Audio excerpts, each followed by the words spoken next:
In the dim light of a dusty library, a girl picks up a book that tells the story of a sorcerer named Ike who served in the army of the Demon Lord and was the grandson of Romberg, the master sorcerer. As one of the leaders among those hordes of orcs and monstrous creatures, alongside his assistant Jiron, Ike would charge into enemies with fierce resolve, while hiding a secret from the demons that could cost him not only his prestige as commander of the Immortal Brigade, but also his very life. Inside one of the castles captured by the 7th Battalion, a human commander receives the bitter visit of Ike in his quarters. Facing the defeated human, Ike presents 3 options. The first is to surrender and hand over all his territory. The second is to die by his own hand in an act of honor. Lastly, the commander can flee through the window while the demon pretends to admire the scene of annihilation outside. Ironically, the human thanks his enemy for the mercy, but states that none of the options are sufficient for him. As expected, the man attacks the opposing leader, who retaliates with a single spell that ends the battle. Ike then orders Jiron to tend to the defeated commander's wounds, as well as those of his soldiers who surrendered. Observing the war from afar through a magical sphere,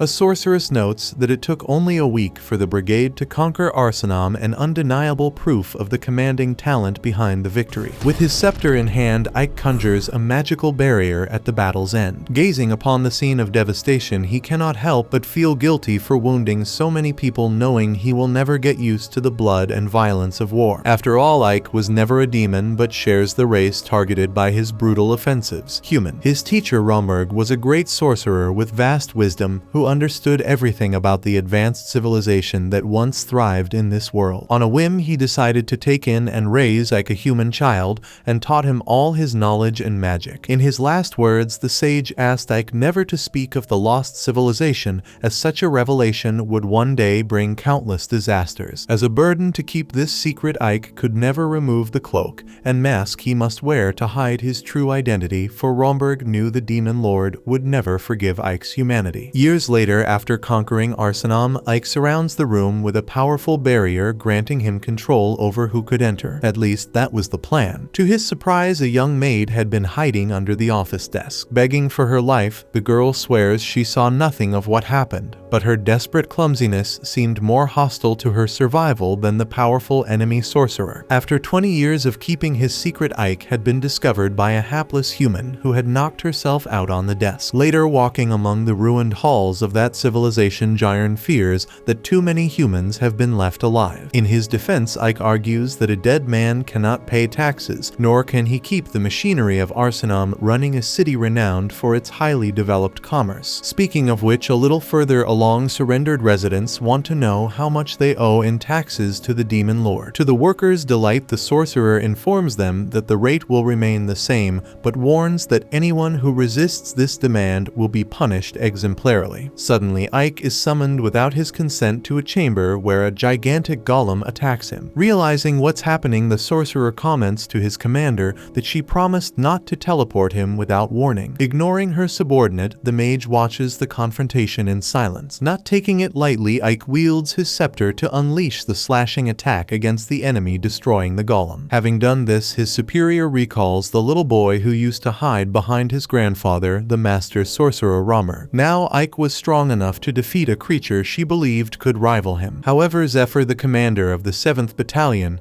not only understood the current power of the mage, but was also the only demon who knew his secret. As flamboyant as ever, she informs Ike that Darakutan wishes to see him personally, making him the first brigade leader to receive such an honor. Thus, she will take him to the Demon Lord's castle immediately. Meanwhile, the maid wakes up after fainting from the blow to her head. Not understanding what is happening, she is prevented from leaving the room by the magical barrier, so she turns her eyes back to the room until she finds a portion of food with a note. The message asks the girl to eat and keep quiet, which she does not comprehend at first, but hunger makes her devour the food. Returning to Ike standing before that castle surrounded by miasma, the dark mass affects the human's body, as it always has, regardless of how many years he has been in contact with every corner of the demon territory. As if that weren't enough, this time he would undergo an evaluation to meet the Demon Lord, which could reveal his true identity. However, to prevent this, Zephyr casts a spell spell that promises to maintain the man's disguise. Then, before the commander responsible for inspecting the castle, Ike exudes extraordinary power, prompting the inspector to comment that he expected nothing less from Romberg's grandson. With this, Ike gains access to Doberberg, the demon lord's enormous castle, built to express the vast influence and power of the lord. The corridors are vast and endless, giving the human mage the impression that the supreme leader's importance is just as immense. However, the clear disadvantage of this extensive path is the fact that it tires humans like Ike, who envies his commander's flying ability as she glides through the fortress's corridors without feeling the weight of her steps. Even though he can use this spell, Ike does not control it, as well as Zephyr managing only to leap to great heights instead of gracefully floating without tiring his legs in long walks like the demon does. So after some time, the commander of the Immortal Brigade finally arrives in the throne room of the current demon lord. At the forefront of the hordes, Derakuten was responsible for turning the tide of war against humanity with just one battle. And this reputation makes both enemies and allies fear the coldness and cruelty of this demon, known for executing anyone he considers incompetent, even if they are on his side in the trenches of conflict. On the other hand, Derakuten knows how to best use those who show real talent, and this ability is the hallmark that ensured the demon lord a true revolution in combat methods during his reign. After all, monsters are born and grow up being extremely individualistic, which has always led to endless disputes among them throughout history. However, Derakuten turned the tables by instilling a sense of unity in his troops never seen before, and Ike is about to understand the reason behind this invaluable reputation of the leader. Thus, he bows before the Dark Lord, a young girl who surprises the commander with an appearance that gives an impression of a certain fragility. Derakuten mentions the conquest of the powerful fortress city of Arsenal in just 1 week, and Ike gives all the credit to his superior Saphiro, prompting Derakuten to remark that such humility sounds almost human. This comment sends a chill down the man's spine, so his commander steps in to clarify that she brought the grandson of Romberg, whom everyone called the Guardian of Hell. This information calms the accusatory tone of the demon lord, who understands that this young man's modesty must have come from his grandfather. Speaking of modesty, the Dark Lord emphasizes that Arsenal was taken with almost no loss of life, making Ike think he should have listened to Jiron about killing some prisoners. He quickly considers the best response to justify the lack of bloodshed in the fortress city's battle, arguing that humans may fear terror, but they will never obey it, and history itself proves this. When comparing the productivity of cities where the leaders were executed with those where they remained active, the better approach becomes clear. Without moving a muscle in his face during this speech, Derakuten asks if this is how Romberg thought, which his grandson confirms. With that said, even though he has exchanged few words with the demon lord, Ike has a strange certainty that she knows ancient civilization just like his master, because only knowledge of this level could revolutionize the demon army. Next, Derakuten approaches the servant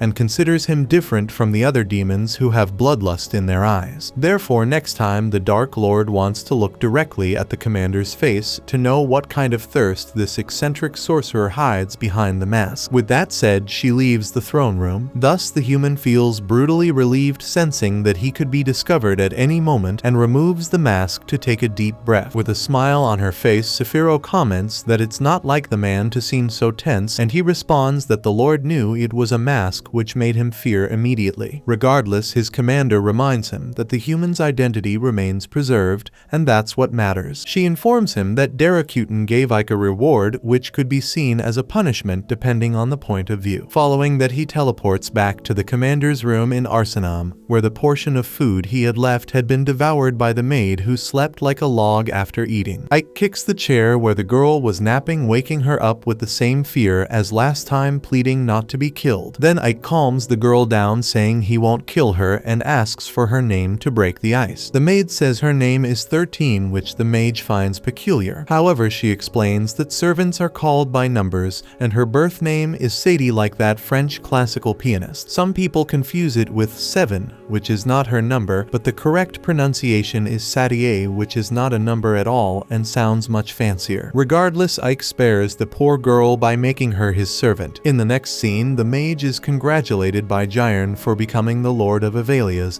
the land at the southernmost border of Arsenom. According to Saphiro earlier, this is the demon lord's gift to the victorious commander, who now has the opportunity to be on the front line against humans. And since Ike is a lover of taxes, the supreme leader demands that the officer double the tax revenue in the region that sits in the eye of the hurricane in the middle of a war. Curiously, it was the demons who devastated this god-forsaken territory, and now Ike will have to figure out how to rebuild the small town of Avelias, which would take about 6 months, since the place is on the border and will be the target of frequent attacks the population, and the army already begin to feel the influence of the new ruler, who orders humans and demons to work together to rebuild the structures, which would reduce the reconstruction time to just 1 month. Jiron despises the fact that he has to cooperate with this race, especially since the men receive overtime as an incentive. However, the orc acknowledges that his commander's methods are strange, but they earn the title of ruler for the mage, who also gets his hands dirty alongside the workers and is already being recognized by all the local people. In fact, on further reflection, Jiron praises Ike so much that he sees the sorcerer as the future demon lord himself. In the next scene, another battle between humans and demons unfolds, where mages try to hold off the endless hordes invading their territory. One of them thinks it's enough to hurl multiple fire spells as a team hitting the rows of monsters. However, these evil beings appear unscathed even after enduring such high-level magic. In no time, the city walls are breached, and the two forces clash physically, with the demons gaining the upper hand over the humans, as has been frequently happening. In the Demon Lord's castle, Daracuten receives news that the war against Rosaria is going well, but this region plans to form alliances with neighboring countries to mount a stronger resistance. Observing the tendency of humans to unite in the face of difficulty, the Lord decides to leave this problem in Ike's hands. While handling Avelias' bureaucratic matters, the sorcerer receives tea from his newest maid Sadie, who is worried that her master is tired. Politely, the man accepts the gesture and keeps his focus on his tasks. On the other side of the trench, Alistair, leader of the Order of the White Rose Knights, is summoned to retake Avelias, as her superior deems the loss of that territory humiliating and believes it is high time to stop letting the enemies underestimate humans. Meanwhile, in some alley of Avelias, a trickster promises to double the bet for anyone who can guess under which cup the ball is hidden, the typical scam game. With nothing else to do, Sadie decides to take a guess and points to one of the cups. But since she has no money to bet, the game master gets irritated and yells at her. However, upon seeing the good heart the girl has between her shoulders and belly, he suggests she bet something else instead of money, maybe something more physical. But before anything can happen, some spell lifts all 3 cups simultaneously, revealing that the ball was under none of them, causing those who lost money in the scam to demand retribution through violence. In the midst of this, Ike appears in the crowd without his disguise, stating he is on a mission to infiltrate among humans and observe them as enemies. Finding his servant, he orders her to follow him, and as some Avelia's troops patrol the city streets in a strange formation, the mage comments that the story about the king's alliance seems true. Sadie asks what that is, and he explains it is an ancient alliance where countries unite in times of danger, setting aside their individual interests to prioritize the common good. This alliance has been activated 3 times in the past, and each time the Demon Lord was defeated with his forces pushed back to the depths of Doderberg. Curiously, his maid becomes downcast upon hearing this, prompting Ike to ask why she is sad about a possible human victory. She reveals that in human society, a slave is always a slave, so if Ike disappears, the girl will likely end up on the streets, becoming a bargaining chip for some servant trader. Hearing this, Ike comforts her, saying that the current Demon Lord is the strongest and wisest in history,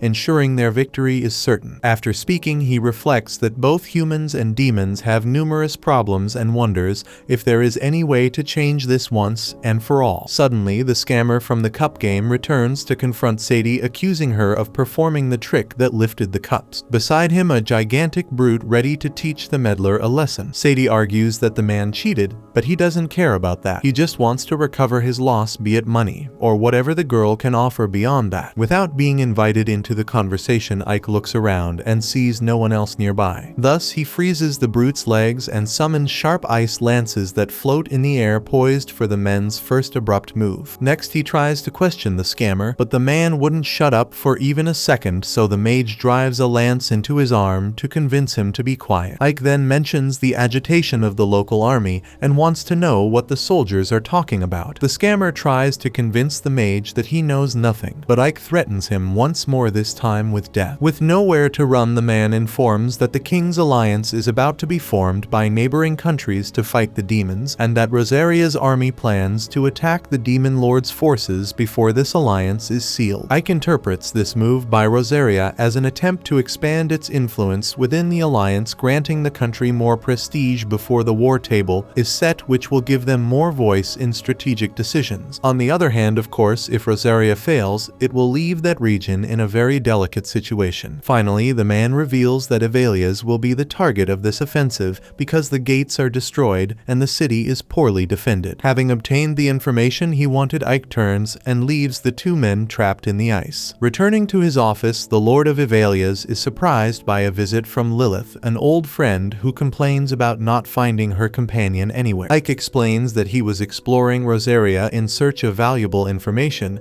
and was about to reveal it to her, but she interrupts by asking who the woman beside the commander is. As soon as Sadie introduces herself, Lilith calls her ugly and demands the sorcerer relinquish this human, declaring that she will be his maid instead. Moreover, she makes it clear that Sadie must never flirt with the master. Mockingly, Sadie retorts, asking how that could be possible since she is supposedly ugly. Additionally, she says she was legitimately chosen to be Ike's servant. This said, Lilith loses her patience, and the two start a fight just as Jiron arrives and notices the brawl in the office. At the end of the afternoon, doing their best to avoid making noise, the troops of Rosaria gather around Avelias to launch a surprise attack. One of the soldiers involved in the operation notes that the silence is eerie, and so far not a single local guard has been seen anywhere. Soon enough, the catapults are ready for the attack, but just as they receive the order to fire, the humans are taken aback by skeletons rising from the ground and goblin archers lying in wait in the mountains. Realizing his troops are being quickly overrun, Alistair orders his soldiers to retreat. From atop the walls of Avelias, Jiron comments to Ike that the enemy commander's decision was wise, all thanks to the espionage efforts of their master. However, not everything went as planned, and hidden high within the city's structures, a mysterious archer shoots the mage in the back, knocking him down instantly. Later, upon hearing the news of the White Rose Knight's retreat, the superior officer of Rosaria is outraged and orders the arrest of the commander. The soldier receiving the order questions the decision, noting that Alistair is one of the nation's best generals, and this will impact the army's morale. Nevertheless, the officer makes it clear he doesn't care because he needs to uphold his honor by punishing the one responsible for the failure, as this is the only way he will have credit with the king. Meanwhile, Ike wakes up in his bed bandaged